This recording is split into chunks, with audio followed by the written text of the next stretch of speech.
ఎందుకంటే పార్కులు అవన్నీ పెట్టింది ఎందుకంటే అక్కడ ఉన్న ప్రజలకి వాళ్ళ యొక్క దానికోసం పెట్టాం. అవి ఎవరు ఆక్యుపై చేసుకోవడానికి కాదు, కమ్యూనిటీ ఫెసిలిటీస్. అందువల్ల ఎక్కడైనా, అందుకే మన నెల్లూరులో కూడా నేను చెప్పాను, ఎవరైనా ఆక్యుపై చేసుకోనంటే మీరే వదిలేయండి, మేము వచ్చి కొట్టే లోపలని చెప్పాను. కాబట్టి రాష్ట్ర ప్రజలందరికీ మీ అందరు తలకు చెప్తున్నాను, ఎవరైనా ప్రభుత్వ స్థలాలు మున్సిపల్ ఏరియాలో కానీ ఆక్యుపై చేస్తుంటే మీరే వదిలేసుకోండి. పార్కు స్థలాలు కావచ్చు, లేదా ఏ స్థలాలైనా ఇలాంటి ఖచ్చితంగా ప్రభుత్వం చర్యలు తీసుకుని వాటిని ఆక్యుపై చేసుకుంటారు. అది లేకపోతే ఆంధ్రాలో కూడా హైడ్రా లాంటిది పెట్టాల్సి వస్తుంది.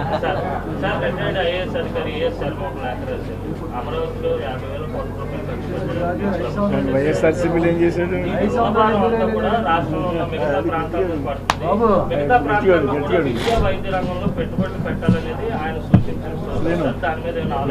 ముఖ్యమంత్రి గారు 2014 నుంచి 19 దాకా 13 ఆ రోజున్న 13 జిల్లాలకి ఏ జిల్లాకి ఏం చేయాలనేది, ఏం చేయబోయేది ఒక కాపీ యాక్చువల్గా చేసి అసెంబ్లీలో క్లియర్గా ప్రకటించారు.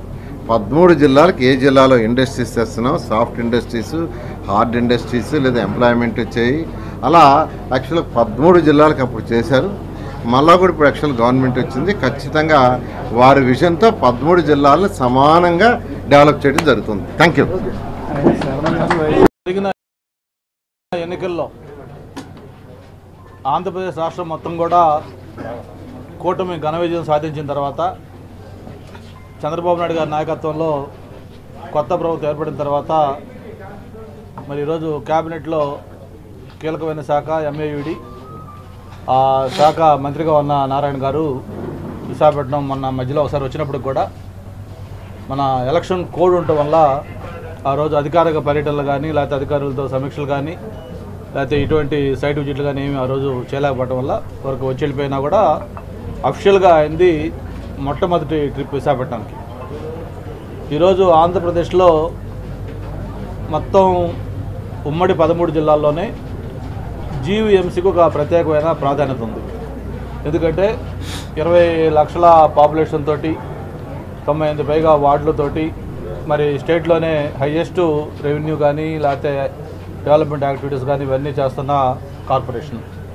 దాంతోపాటు విఎంఆర్డీఏ, ఈ రెండింటికి సంబంధించి ఒక సమీక్ష సమావేశం ఈరోజు చేయాలి. అలాగే అధికారులతో కూడా, అందరితో కొత్త వాళ్ళు గవర్నమెంట్ మారేదాతో వచ్చారు కాబట్టి కమిషనర్ కానీ, విఎంఐడిఏ కానీ వీళ్ళందరూ అధికారులు, వాళ్ళందరితో కూడా మాట్లాడాలనే ఉద్దేశంతో ఆయన షెడ్యూల్ పెట్టుకొని రావటం. నిన్న ఈవినింగ్ వచ్చి ఆ సమీక్షకు చేసే ముందు ఫస్ట్ నుంచి అలవాటు ఏంటంటే, ఏదైనా ఆయన ఒక సమీక్ష చేసే ముందు దాన్ని పూర్తిగా స్టడీ చేయటం, ఏదో కాగితాలు ఇస్తే చూసి చేయటం ఆయనకు అలవాట్లేదు. మరి ముందు నేను మార్నింగ్ 7 o'clockకే ఫీల్డ్లోకి వెళ్ళాలి, అక్కడికి వెళ్తే బాగుంటుందని చెప్పని ఈ ఏదైతే వేస్ట్ మేనేజ్మెంట్ సంబంధించిన, సాలిడ్ వేస్ట్ సంబంధించిన ప్లాంట్ చూద్దామని చెప్పని తీసుకోవటం, మరి దానికి సంబంధించి రావటం మీ అందరి సమక్షంలోనే చూసాం. ఇది ఒక ఛాలెంజింగ్ టాస్క్. ఇది సాలిడ్ వేస్ట్ మేనేజ్మెంట్ అనేది ఈరోజు నాట్ ఓన్లీ ఆంధ్రప్రదేశ్, ప్రపంచంలోనే ఒక పెద్ద ఛాలెంజింగ్ జాబ్ ఇది. అటువంటి దాన్ని ఈరోజు దీన్ని జిందాల్ వాళ్ళు చేయటం, ఏదో చిన్న చిన్న సజెషన్స్ లేకపోతే మేము కొన్ని చెప్పినప్పుడు కూడా ఒక ఎక్సలెంట్గా ఫంక్షన్ చేస్తున్న ఇది. అయితే నేను ఒకటే మినిస్టర్ గారిని కోరాను, ఈ ఏదైతే ఈ వేస్ట్ మేనేజ్మెంట్ పెట్టిన లొకేషన్ ఉందో స్ట్రాటజిక్గా ఇది చాలా ఇంపార్టెంట్. అంటే ఎంత ఇంపార్టెంట్ లొకేషన్ అంటే, ఓ పక్క నేషనల్ హైవే, ఇంకో పక్క బీచ్, మధ్యలో ఐటీ హిల్స్, ఋషికొండ హిల్స్, అలాగే టూరిజం ప్రాజెక్టులు, దాంతోపాటు one of the best residential colony. అటువంటి లొకేషన్లో ఆ రోజు ఎప్పుడో, అంటే అప్పటికి ఇంకా అంత డెవలప్ కాని ఏరియాలో దీన్ని డంప్ యార్డ్ కింద పెట్టుకోవటం. మరి ఇక్కడి నుంచి మళ్ళీ లాస్ట్ టైం 2014-19లో గవర్నమెంట్ ఉన్నప్పుడు ముఖ్యమంత్రి గారిని మీకు గుర్తుంది, చాలామంది సీనియర్ జర్నలిస్టులు ఉంటారు, ఆ రోజు ఆయన బస్సులో సర్కిట్ హౌస్ నుంచి మార్నింగ్ బయలుదేరించి మొత్తం బీచ్ రోడ్డు మీదుగా, హైవే మీదుగా మొత్తం ఎంత తిప్పి ఈ ఏరియా కూడా చూపించినప్పుడు పబ్లిక్ ఆ రోజు చాలామంది చెప్పారు, సార్ ఇది ఎప్పుడో డంప్ యార్డ్ పెట్టినప్పుడు ఇదంతా అవుట్స్కట్స్, ఇప్పుడేమో సిటీ మధ్యలోకి వచ్చింది, మెయిన్ ఏరియా అయింది కాబట్టి డంప్ యార్డ్ షిఫ్ట్ చేయమంటే అప్పుడు కమిషనర్ హరినారాయణ గారు ఉన్నారు, ఆయనకి అలాగే కలెక్టరు ప్రవీణ్ ప్రకాష్ అందరితో కూడా చెప్పి, మన ప్రవీణ్ కుమార్ అందరితో చెప్పి దీన్ని ఎలా చేస్తే బాగుంటుందని చెప్తుంటే ఆల్టర్నేటివ్గా మళ్ళీ తంగుడుపల్లి అని అక్కడ ఒక సైట్ కూడా చూడడం జరిగింది. ఆ సైట్ కూడా దానికి డంప్ యార్డ్ కోసం ఫైనలైజ్ చేశాం. ఒక 2-3 టిప్పర్ల ముందు ట్రయల్ తీసుకెళ్తే అక్కడ విలేజ్ల నుంచి పెద్ద రియాక్షన్ వచ్చింది, అప్రూవర్ వచ్చింది. ఇదేంటి సార్ ఎక్కడో సిటీలో డంప్ తెచ్చి మా వాళ్ళ మీద చేస్తారా, మేము ఒప్పుకొని చెప్పిన గొడవలు చేస్తూ ఉంటే సరే అప్పుడు దాన్ని ఇంకా వద్దు, మళ్ళీ కొత్తగా షిఫ్ట్ చేయడం ఏమీ కాదు, ఇక్కడే దీన్ని ఏ విధంగా బెటర్గా చేయొచ్చు చూడండి అని చెప్పని ఆ రోజు ఆలోచించడమే దీనికి ఈ రిజల్ట్ ఇది.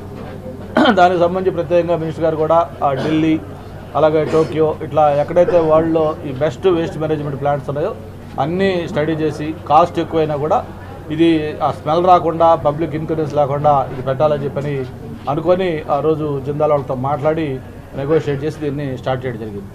అయితే మధ్యలో నేను వచ్చినప్పుడు అడిగాను, గత 5 ఏళ్లలో ఎక్కడ కూడా దీన్ని మళ్ళీ సమీక్షించడం కానీ ఏమవుతుందని పట్టించుకున్న పాపన బాల, మరి కొత్తగా ప్రభుత్వం ఏర్పడి 2.5 months కూడా కాల అయిపోయిన వెంటనే దీన్ని ఇంపార్టెన్స్ గుర్తుపెట్టుకొని ఆ రోజు వచ్చి మళ్ళీ వెంటనే ఈరోజు ఆయన దీన్ని చూడటం కూడా జరిగింది. ఆయన ఒకటే మేము రిక్వెస్ట్ చేస్తూ ఉన్నాం, డెఫినెట్గా చాలా బాగా ఫంక్షన్ చేస్తూ ఉంది, అయినప్పుడు కూడా మనం అక్కడికి వెళ్ళినప్పుడు అని స్మెల్ అనేది ఇంకా వస్తూ ఉంది.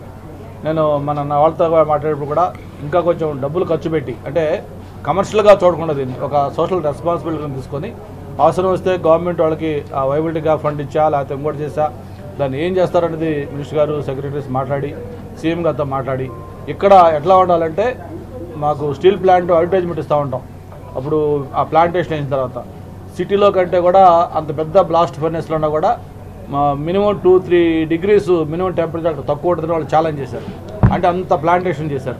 అలాగే మీరు ఇక్కడ ఏదైతే సాలిడ్ వేస్ట్ మేనేజ్మెంట్ ఉంటుందో చారి గారికి కూడా ఒకటి చెప్తా ఉన్నాం, మీకు ఏదైనా రిక్వైర్మెంట్ మీకు ఏదైనా గవర్నమెంట్ సపోర్ట్ కావాలంటే మినిస్టర్ గారికి చెప్పండి, మీరు దాన్ని అడగండి, ఆ గవర్నమెంట్ సపోర్ట్ తీసుకోండి. బట్ స్టేట్ ఆఫ్ ఆర్ట్ ఇక్కడ వరల్డ్లో టోకియోనో లేకపోతే ఎలా చెప్తా ఉన్నామో వాటిని కంప్లీట్ చేసే విధంగా ఆ టెక్నాలజీ ఇంప్రూవ్ చేస్తారా, లేకపోతే మిగతా ఇప్పుడు చెప్పారు ఆ పిట్ ఉంది దానికి ఏదో చుట్టూ గ్లాస్ పెట్టి క్లోజ్ చేయొచ్చని కొన్ని ప్రాక్టికల్ ఆపరేషన్ ఇబ్బందులు ఉన్నాయి. బట్ అవన్నీ మీరు ఎలా చేయాలో ఆఫీసర్స్ తీసుకోండి.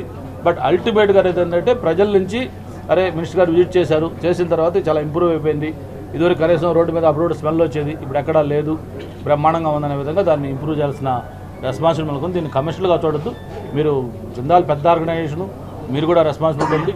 అట్లాగే మీకు ఏదైనా మీకు బియాండ్ కెపాసిటీ అవుతుంది అనుకుంటే గవర్నమెంట్కి సపోర్ట్ అనేది చేయండి అని చెప్పని రిక్వెస్ట్ చేస్తూ మినిస్టర్ గారికి కమిషనర్ గారికి అందరూ కూడా మనస్ఫూర్తిగా ధన్యవాదాలు చెప్తున్నాను ఈ ప్లాంట్ విజిట్ చేసి దీన్ని చేసినందుకు. Thank you. విశాఖపట్నంలో మున్సిపల్ కార్పొరేషన్ మరియు అర్బన్ అథారిటీ మీద రివ్యూ కోసం ఇక్కడికి వచ్చాను. యాక్చువల్గా ఇవాళ మార్నింగ్ 7 to 9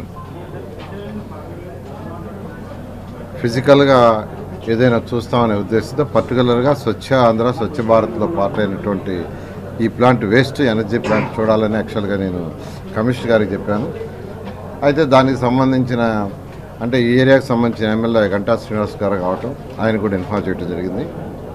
తర్వాత 9 నుంచి ఈవినింగ్ 3:30 దాకా